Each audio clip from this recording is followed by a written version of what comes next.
Humans love to watch apes. At zoos around the world, they always draw the biggest crowds. From the acrobatic orangutan to the inventive chimpanzees and the majestic gorilla, these are the great apes. We seem to respond to these animals because they're so much like us. Apes instinctively nurse their infants to the left and nurture them through an extended childhood.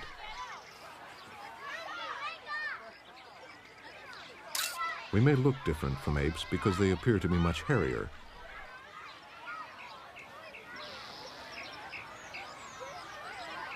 The only real difference, however, is that our hairs are shorter and finer. But surprisingly, they sprout almost as densely as those of the apes. And apes may even dream like us. During sleep, rapid eye movement occurs regularly.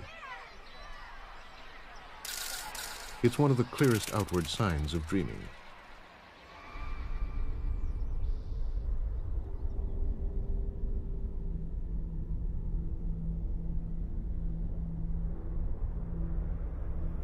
In the wild, the real lives of apes bear little resemblance to our perception of them.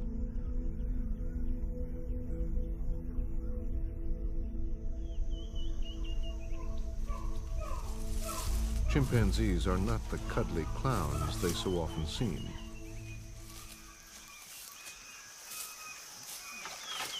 They're rowdy, powerful, intelligent, and live in complex communities.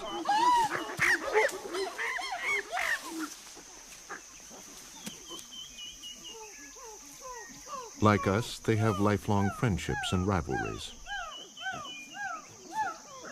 Chimps live only in Africa, and only in areas where there are still forests. Characteristics they share with their larger cousins. The first gorillas seen by outsiders were the lowland gorillas of West Africa. With an especially lean and powerful physique that belies a gentle nature, they are by far the most numerous of several distinct gorilla races.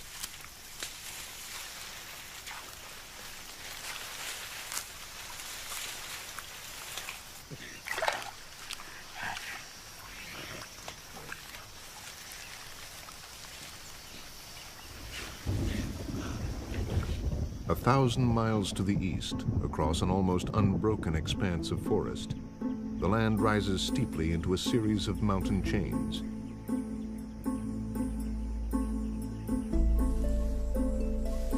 This is the home of the much rarer mountain gorillas.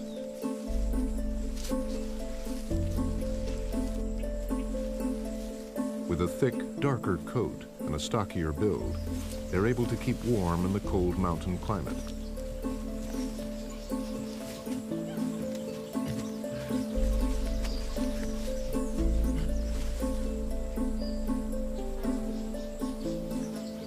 At birth, a gorilla is only half the weight of a human baby, but it grows remarkably quickly to become the largest of all the apes.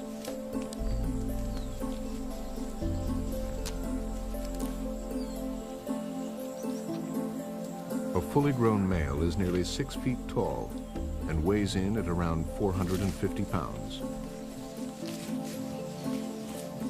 Contrary to modern myth, male gorillas are rarely aggressive and will only charge humans as a last resort when their group is threatened.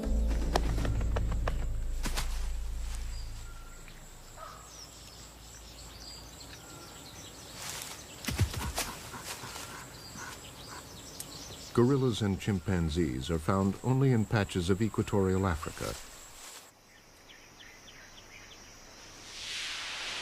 But orangutans are an entire continent away from their cousins, suggesting that there may once have been great apes living in a broad swath from Africa to the Far East.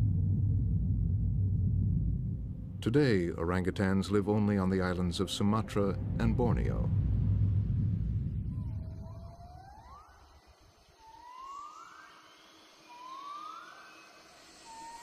This is the ape that dared to be orange.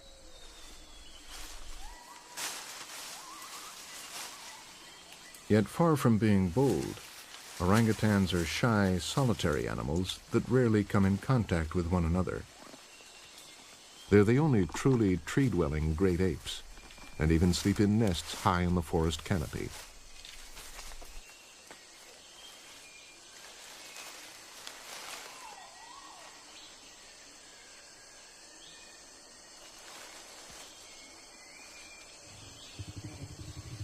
Early naturalists believed that the male with his massive cheek pads must be a different species from the female, who is less than half his size. All the great apes were identified only within the last few hundred years, but their discovery was to transform the way we see ourselves.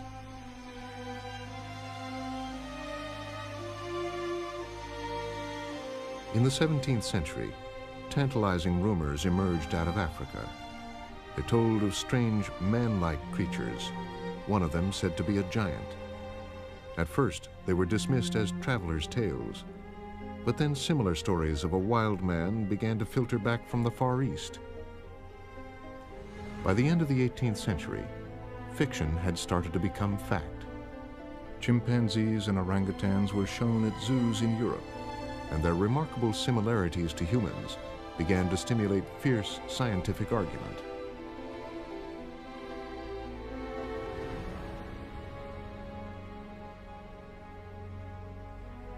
But the mystery of Africa's giant ape remained, and it was not until the middle of the 19th century that a gorilla was finally cornered. The discovery of the gorilla coincided with a scientific storm over Darwin's theory of evolution. Could this apparently ferocious monster really be one of our distant cousins?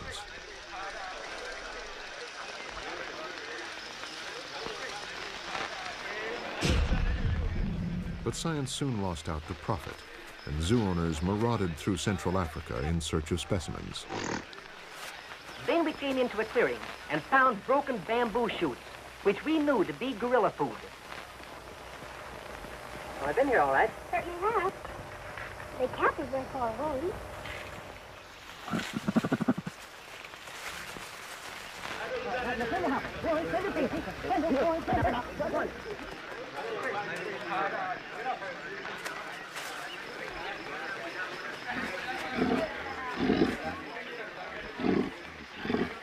I told Lucy to be careful, as this gorilla might bite her, but she didn't pay any attention to the warning.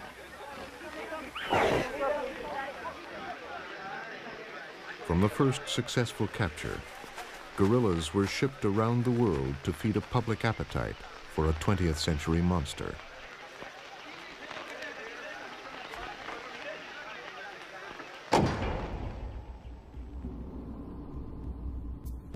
But where do great apes come from? Apes are primates, an ancient and varied group of mammals.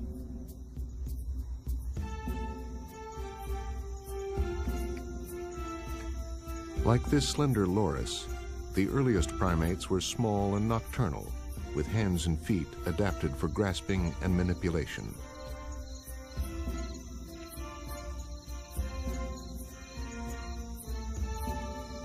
Early primates also developed binocular or 3D vision.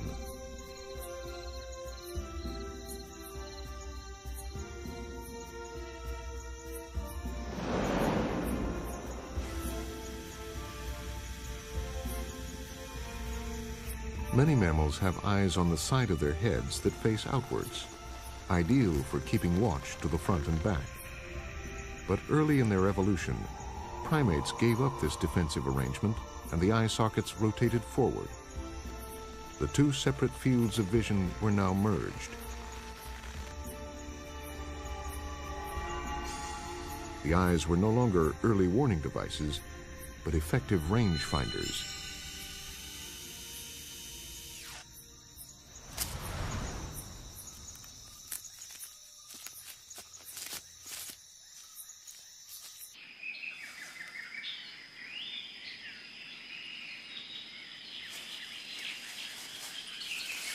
Judging distances and grabbing hold have continued to be critical skills for primates as they've adapted to new ways of life. But to become great apes, primates needed to add another ingredient to their grasping limbs and binocular vision.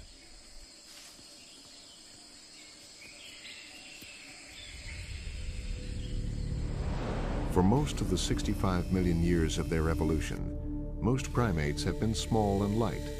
Only a handful followed a different course. The great apes gave up the advantages of being small to exploit the possibilities of being large and heavy. Size dictates how an animal can move.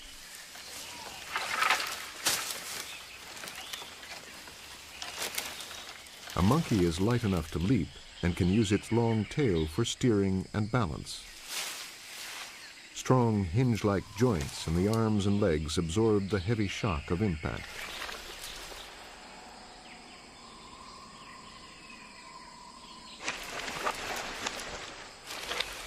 But apes are built differently. To move safely in the trees, they must spread their greater weight.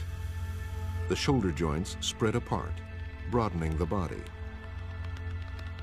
The shoulders and hips become free-swiveling ball and socket connections, allowing the arms and legs to pivot in many directions. Both longer arms and ultra-flexible wrists enable apes to reach, twist, and grab from almost any angle. The elbow joint opens flat, enabling apes to hang under branches. Too heavy to leap, apes have no need for a tail or such long legs.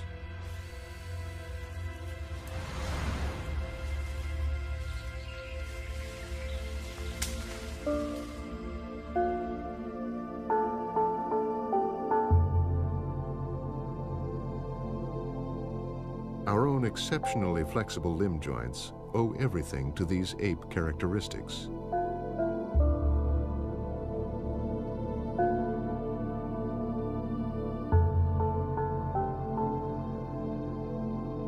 Twisting wrists, locking elbows, and rotating shoulders are all physical signs of our shared evolution with gorillas, chimps, and orangutans.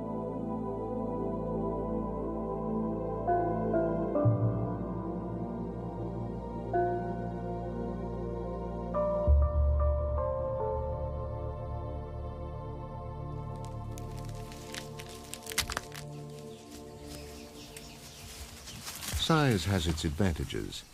It allows apes to muscle their way through life and to deter their predators. Size can have its disadvantages too.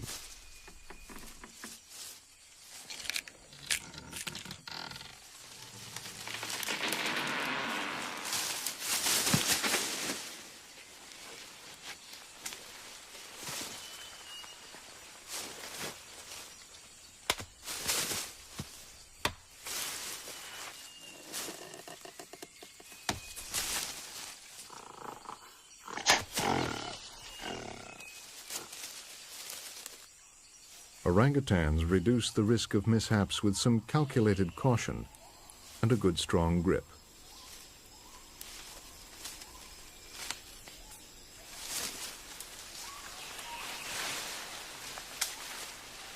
They usually maintain at least 3 firm points of contact at any one time.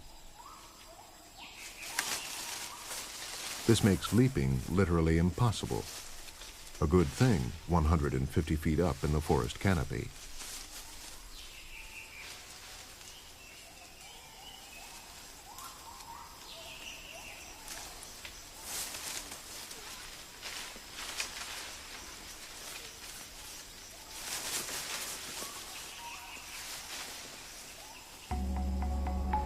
With a little careful calculation, the orangutan can also use its weight to good advantage. Tarzan would be impressed.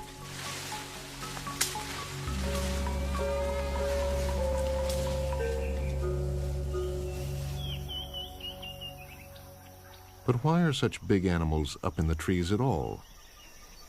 The answer is food. Apes are mostly vegetarians, and the richest pickings are high up in the canopy.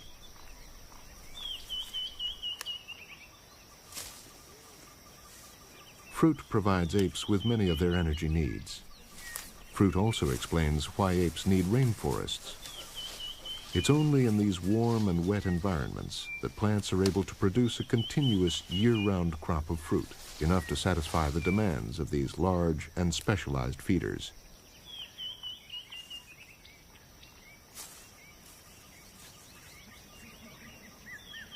But this is no Garden of Eden. The wonderful bunches of fruit on this fig tree behind me could easily give a misleading impression that it's simple to find food in a rainforest. When the forest can't supply their favorite diet, apes turn to whatever else is available, the so-called fallback foods. Here we are with a selection of fallback foods. And one of the things that all the African apes eat a lot of is the pith from stems.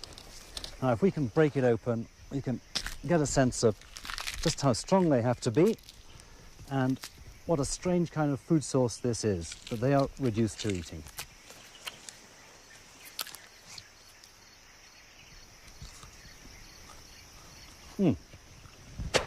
Slimy and not very pleasant.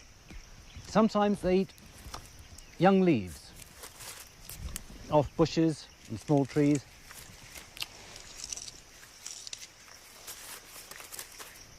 Actually, this tastes a little bit better.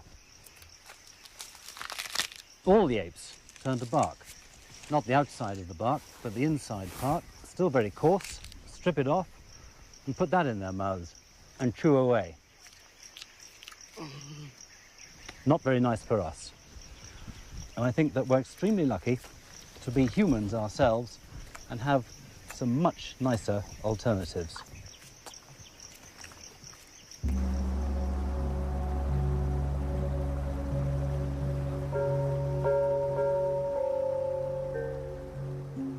Apes also face competition from other diners.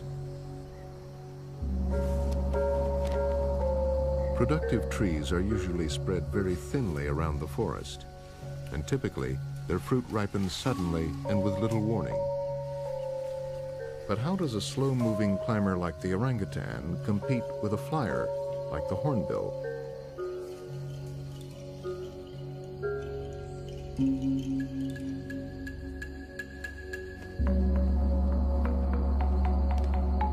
It uses a highly accurate mental map.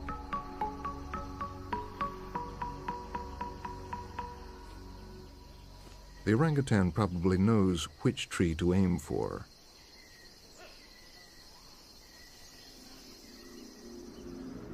But to reach it quickly enough, it has to navigate accurately through a three-dimensional maze, taking into account unseen obstacles and gaps in the forest.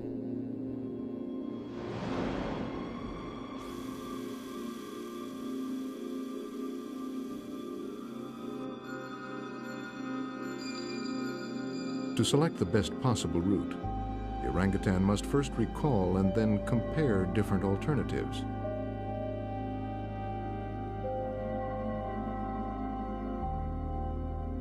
Having hit upon the quickest treetop pathway, it wastes no time in setting off.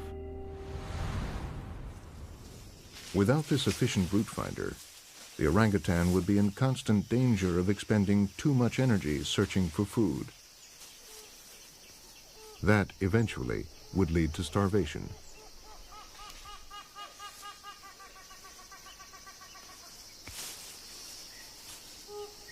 The way fruits ripen so haphazardly forces orangutans to lead solitary lives high in the canopy.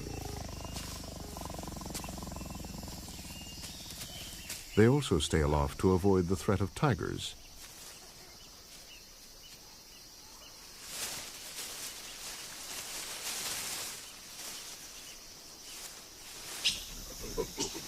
But in the African forests, chimpanzees face fewer dangers and can travel on the ground in search of food.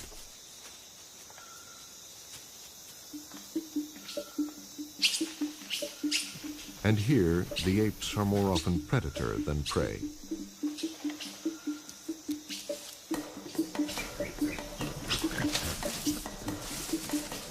The chimps move swiftly into position, two large males driving some colobus monkeys into an ambush of waiting chimps.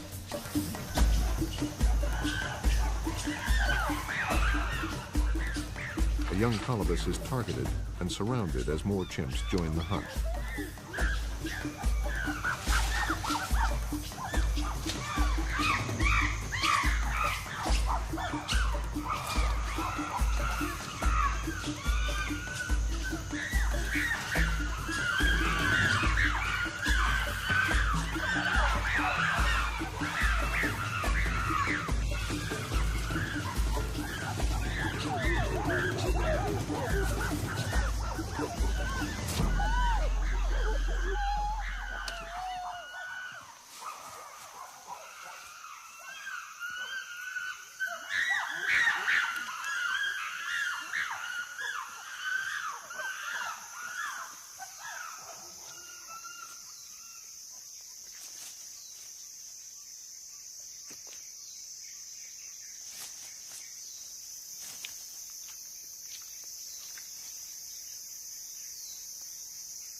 The younger chimps approach for a share of the meat. But they won't be rewarded until the more powerful individuals have had their share.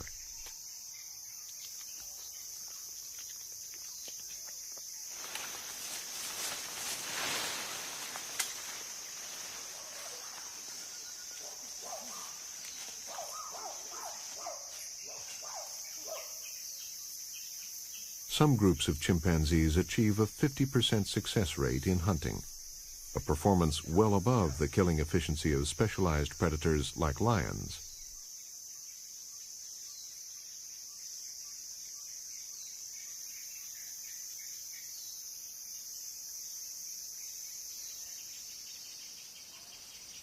In the African highlands, life for the mountain gorillas appears generally relaxed.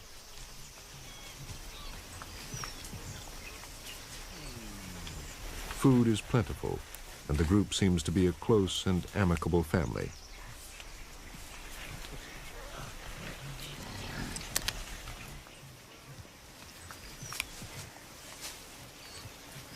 A single mature male, known as the silverback, heads the group by virtue of his sheer size and fighting strength.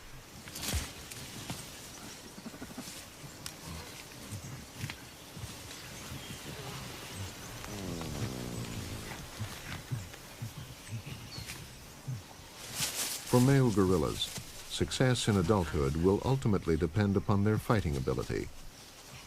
Roughhousing is the best way to train.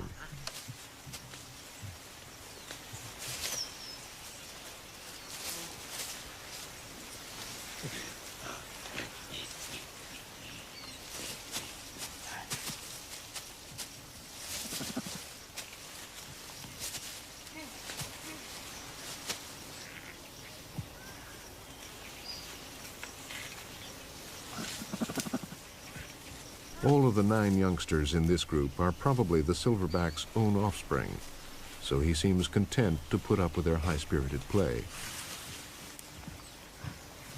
Their father is, by definition, a successful role model, and the youngsters follow him around with a devotion that looks something like hero worship.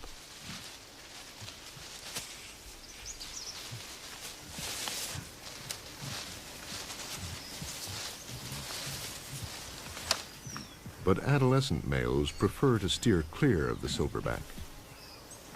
Sexually mature, yet forbidden to mate within the group, this younger so-called blackback finds himself on a collision course with the boss.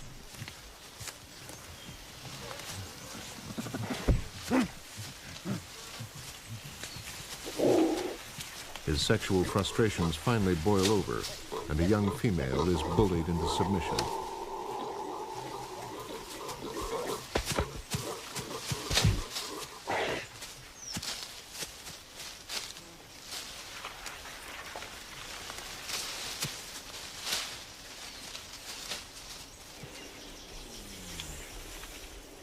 Out of view of the dozing silverback, the blackback mates with her.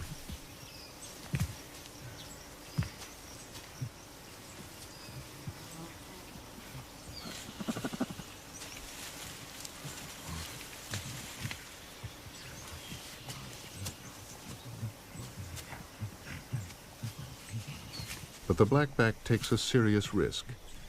Silverbacks do not share their females and are prepared to fight for them.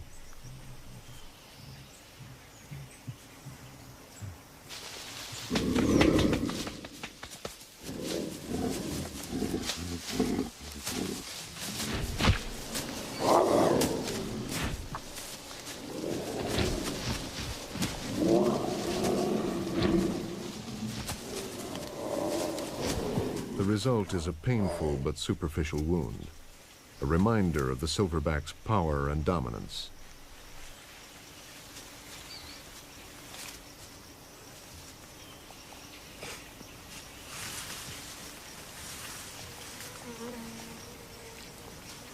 Within a year or two, the teenager will leave the group to search elsewhere for a mate.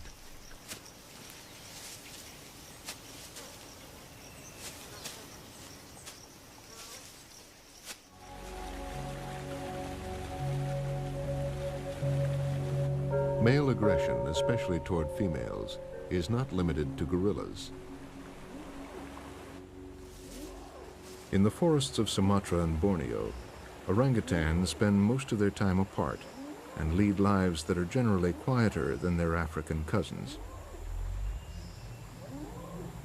But orangutans are brought together by the need for sex and into conflict by the rules of mating. A female orangutan takes nearly a decade to raise a child, and during that time she will not have mated. But when at last she becomes fertile again, it's an event that pulls in the local males from miles around.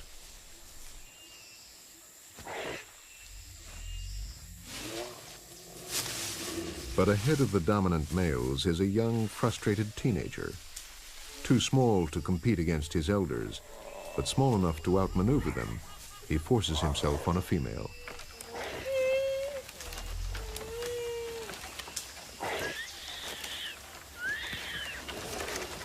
Her child tries desperately to disrupt the attacker.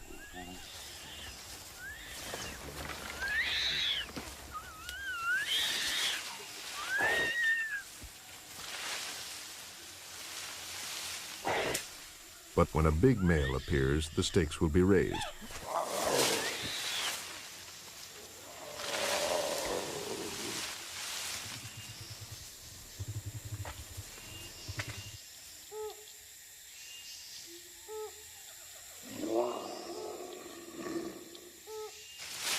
The angry dominant male smashes trees to signal his displeasure. The only course for the weaker male is to retreat.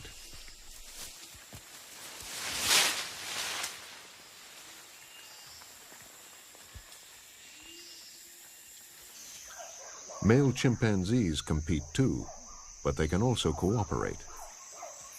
Tightly knit groups of related males work closely to defend their territory from rival gangs.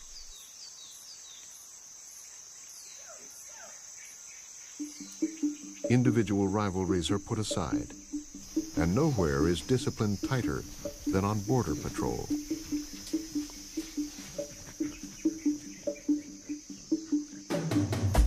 If they can catch an outsider male alone, then there'll be the chance of a kill.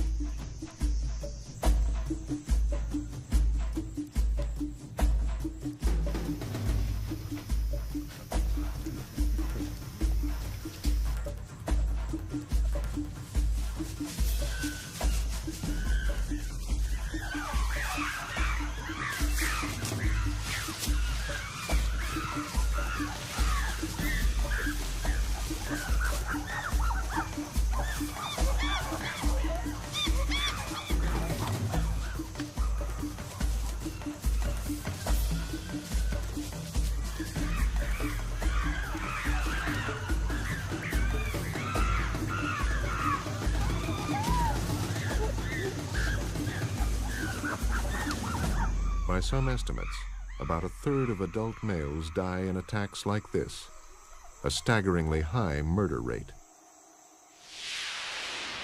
A few million years ago, the humid jungles of Africa housed just one chimp-like creature. The Congo Basin was then a huge landlocked lake. Over time, a small river drained the lake, becoming the mighty Zaire River. The river cut the forest in two, isolating populations of apes on opposite banks. Those to the north became today's chimpanzees, and those to the south evolved into bonobos. Naturalists didn't distinguish bonobos from chimps until 1929.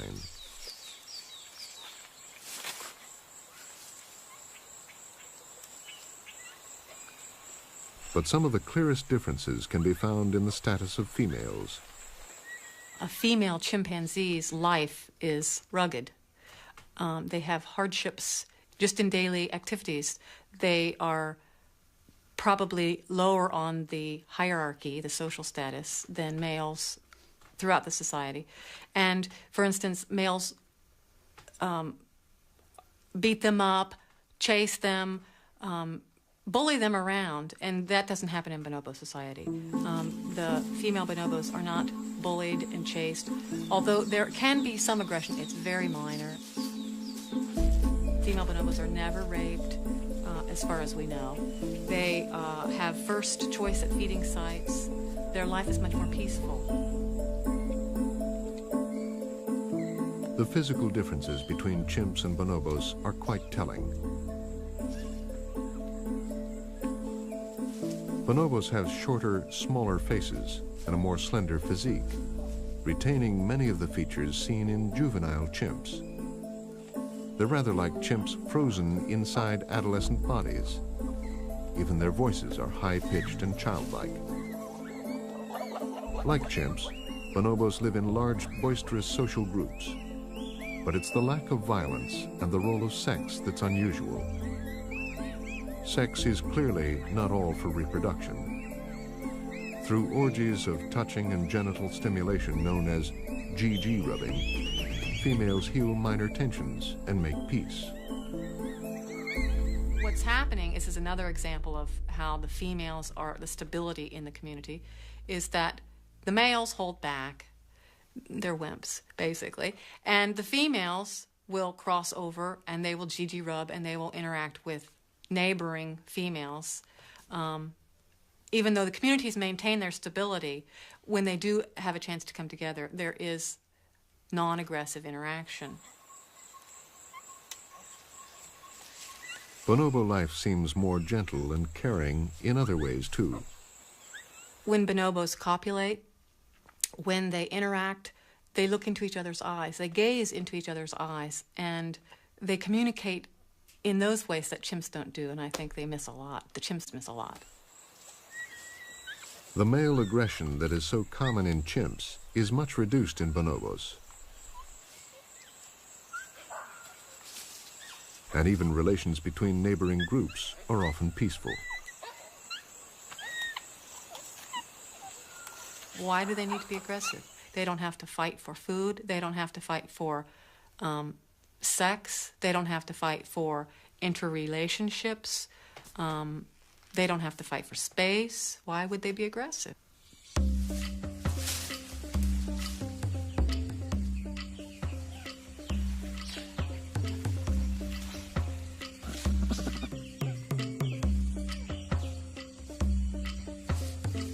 All ape societies have complex rules that the young need to learn.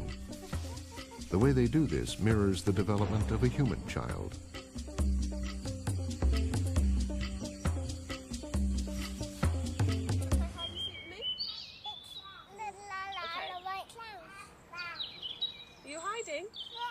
At the age of 2, humans are unable to picture and understand the world from someone else's perspective. Where's Maggie gone? Oh, there you are. Can I see you? If she can't see you, then you can't see her either. I've lost Meg. When she opens her eyes, she becomes visible. Oh, there we are.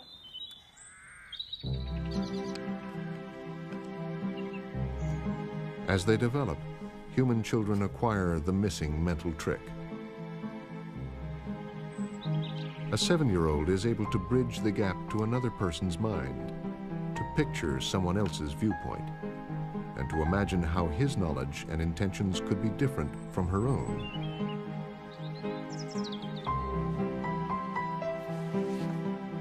Great apes don't play chess, but perhaps they too can think themselves into the minds of others. The problem is, how do we find out if apes have this ability if they don't have language to tell us? Experiments at Washington Zoo may provide the answer to whether apes can perform this mental feat as well as we can.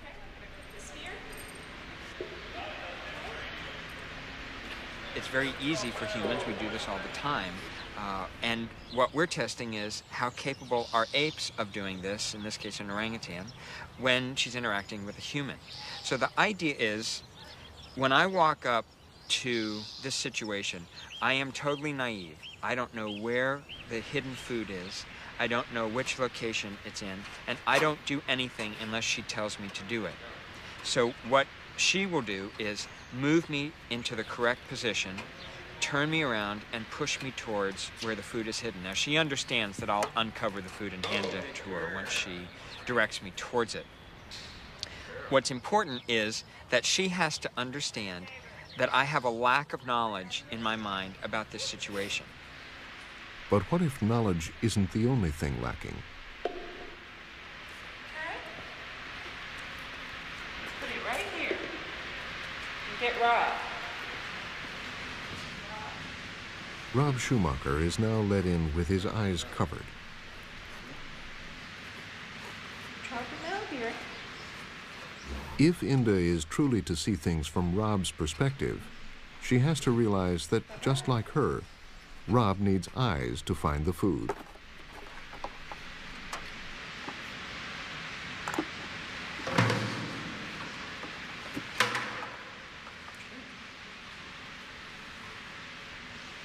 Here? Okay, let's see. Good girl. You were a smart girl that time. Good girl. That was good. Good for you. Okay. Very good. Okay, all done.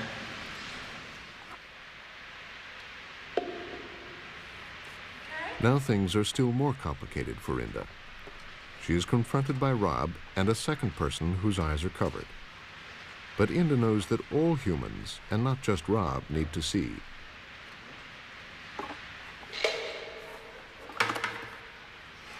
She really has bridged the gap into other minds.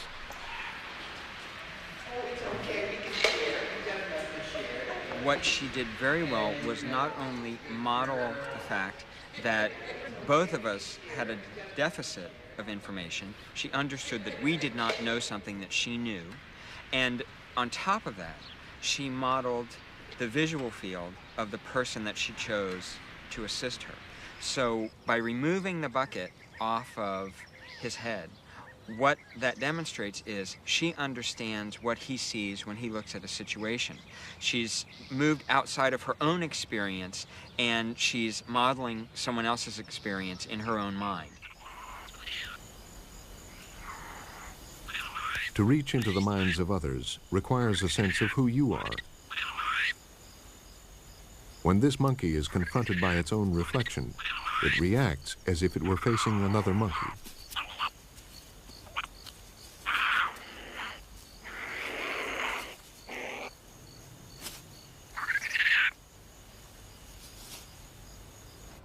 But great apes are different.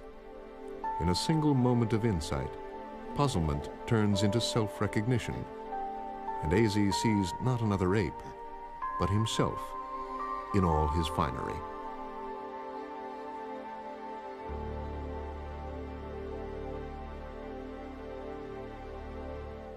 Great apes are talented inventors. An ape can not only assess a problem, but use or even invent tools to solve it.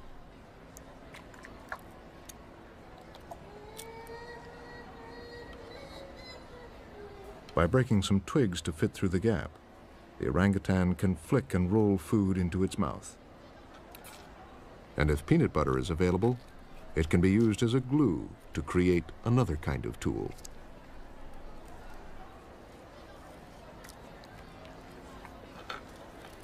Tools have been used by some of the great apes in the wild for cracking nuts or fishing for insects or honey.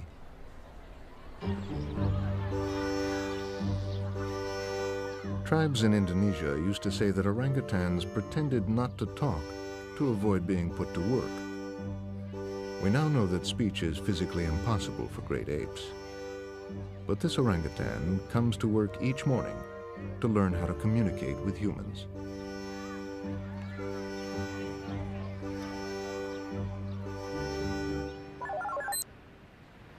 Scientists at Washington Zoo are studying the learning and communication skills of orangutans.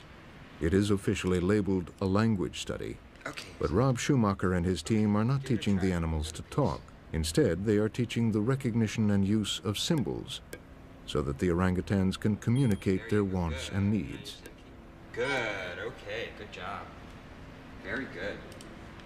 I think we know quite clearly from other projects that apes are very capable of using abstract symbols and syntax to communicate. Well, these are the basics of every language. And what I would like to do is use this language ability to explore questions about behavior, perceptions, natural history of orangutans that you could not explore by, say, the usual means of observation or seeing how they react in certain situations. Do another piece. Ready? Watch carefully.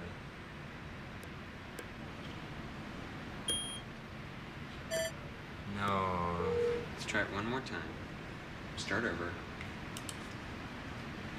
Okay, try again and watch what you're doing. The great apes are set apart from their fellow primates not just by their size. Unlike monkeys, they are thoughtful tool users and promising linguists.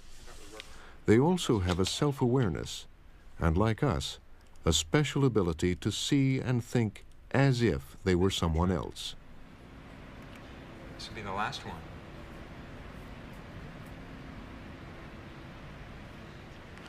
Ready?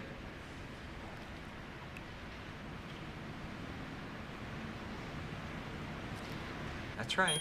Good, okay, good. You're doing a good job. That's a boy.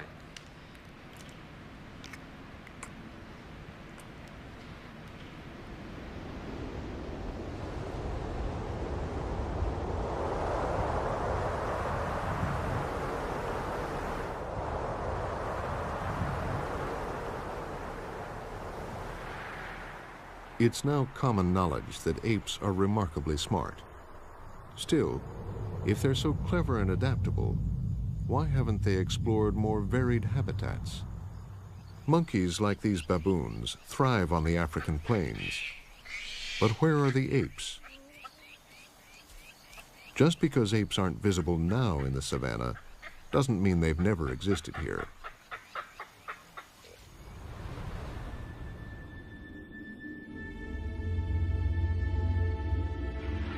The strange fossilized remains of early great ape relatives show that some were indeed adapted to life outside the forests. The fossil record shows that these ape ancestors spread throughout Africa and the warmer parts of Europe and Asia. Some of these now extinct species lived in dry, patchy woodlands. They were powerfully built animals with strong, thickly enameled teeth, allowing them a coarser and grittier diet.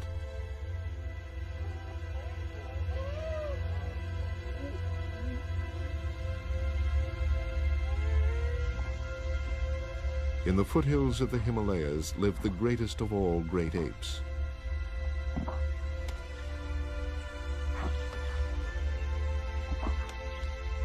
At an estimated 700 pounds, Gigantopithecus would have dwarfed a silverback gorilla. It was an awesome giant that could have been the source of the legend of the Yeti. But for reasons unknown, Gigantopithecus and the so-called wood apes vanished.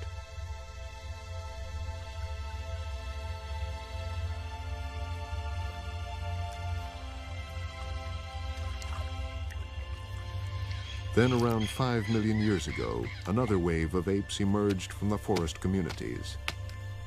These new savanna apes rapidly diversified into several two-legged species.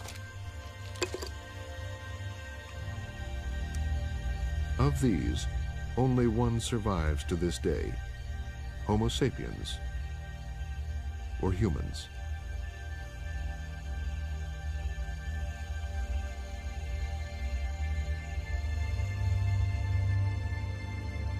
Since Charles Darwin first suggested that African apes gave rise to the human race, scientists have established a basic but definitive timeline.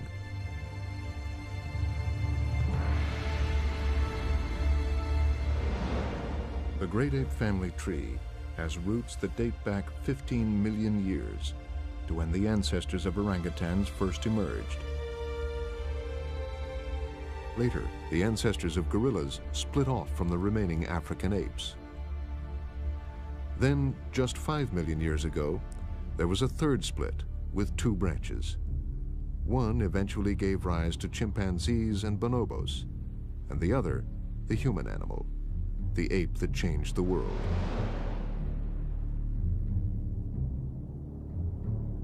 The human ape has been the most adaptable of all the apes. With the ability to thrive in nearly all the world's environments and climates, the human population has exploded to nearly 6 billion. It would take around 120,000 large stadiums to contain us all.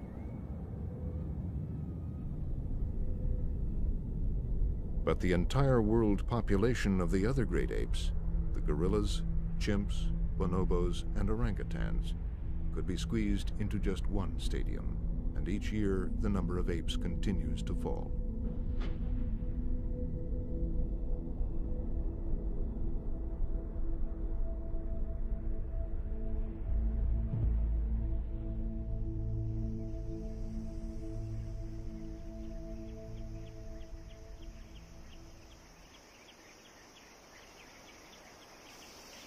We have gone to great lengths to try to understand the great apes, from the details of their everyday lives to the intricacies of their impressive brain power.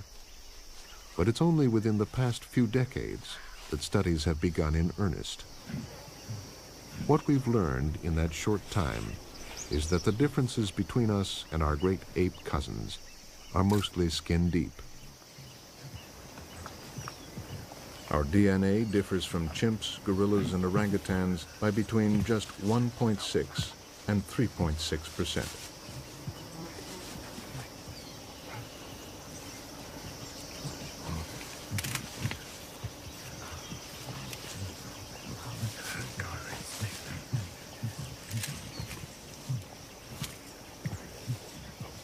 With genetic makeups that are so similar, how different can we really be?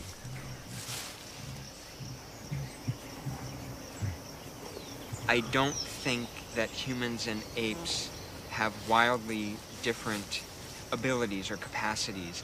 I think that you just may see different levels in different capacities depending on which species you're talking about. It may be that we are more preoccupied with the past and the future than I think apes are. I think that may be one thing that does distinguish humans from apes. The concentrated efforts of universities, laboratories, and zoos around the world are revealing more and more about our cousins from the forests. To learn about them is to protect and understand our own past, and may yet secure their future.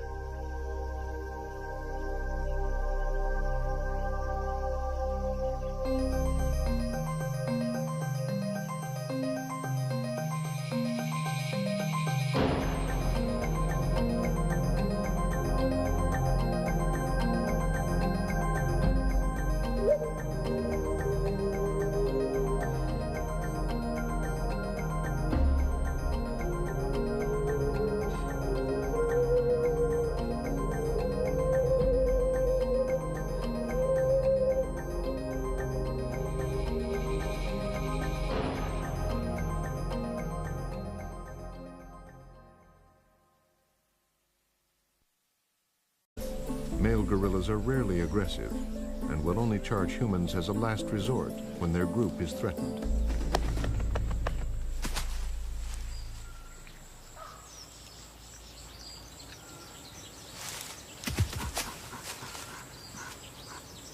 Gorillas and chimpanzees are found only in patches of equatorial Africa.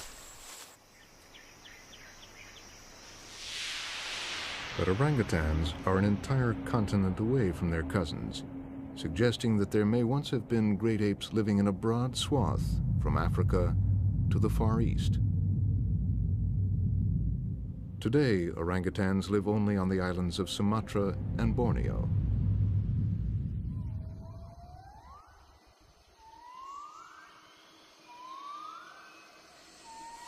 This is the ape that dared to be orange.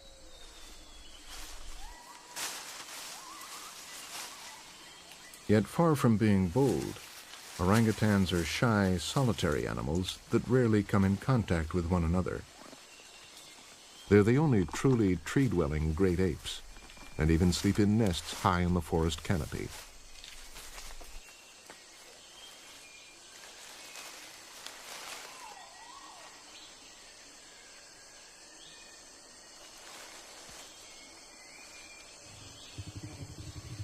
Early naturalists believed that the male with his massive cheek pads must be a different species from the female, who is less than half his size. All the great apes were identified only within the last few hundred years, but their discovery was to transform the way we see ourselves.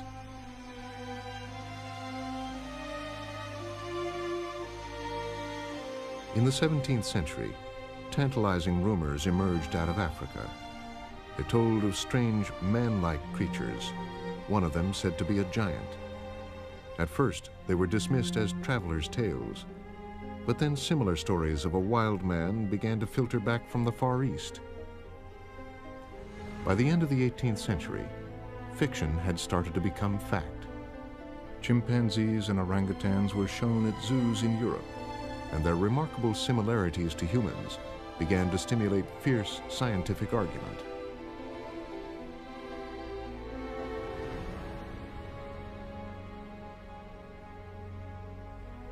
But the mystery of Africa's giant ape remained, and it was not until the middle of the 19th century that a gorilla was finally cornered.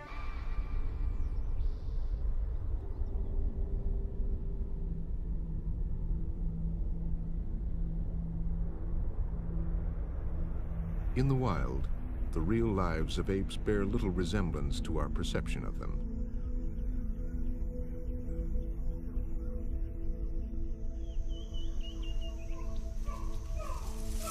Chimpanzees are not the cuddly clowns they so often seem.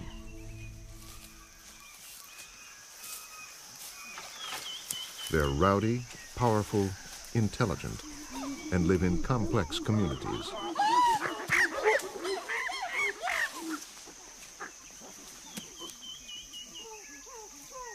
Like us, they have lifelong friendships and rivalries. Chimps live only in Africa, and only in areas where there are still forests. Characteristics they share with their larger cousins. The first gorillas seen by outsiders were the lowland gorillas of West Africa. With an especially lean and powerful physique that belies a gentle nature, they are by far the most numerous of several distinct gorilla races.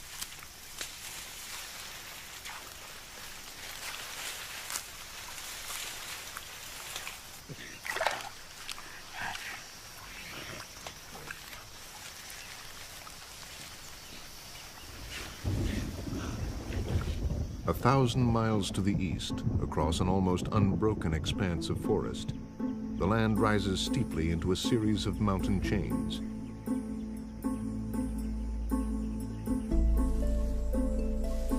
This is the home of the much rarer mountain gorillas.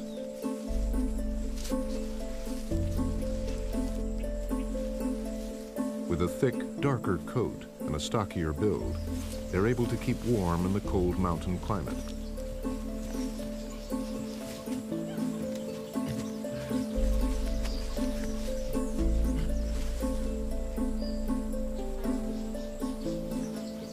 At birth, a gorilla is only half the weight of a human baby, but it grows remarkably quickly to become the largest of all the apes.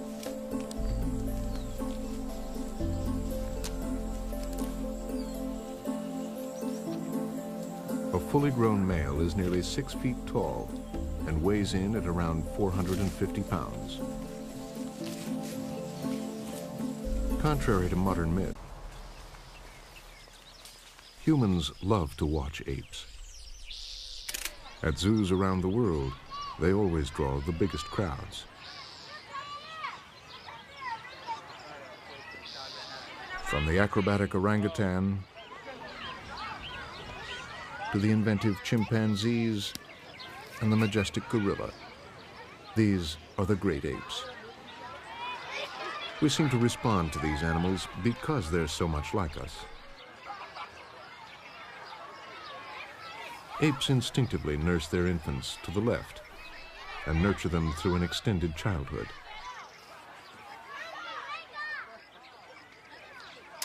We may look different from apes because they appear to be much hairier.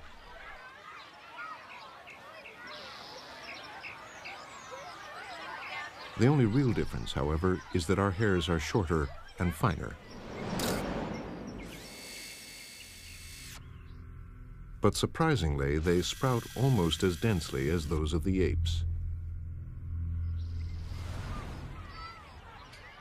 And apes may even dream like us. During sleep, rapid eye movement occurs regularly. It's one of the clearest outward signs of dreaming.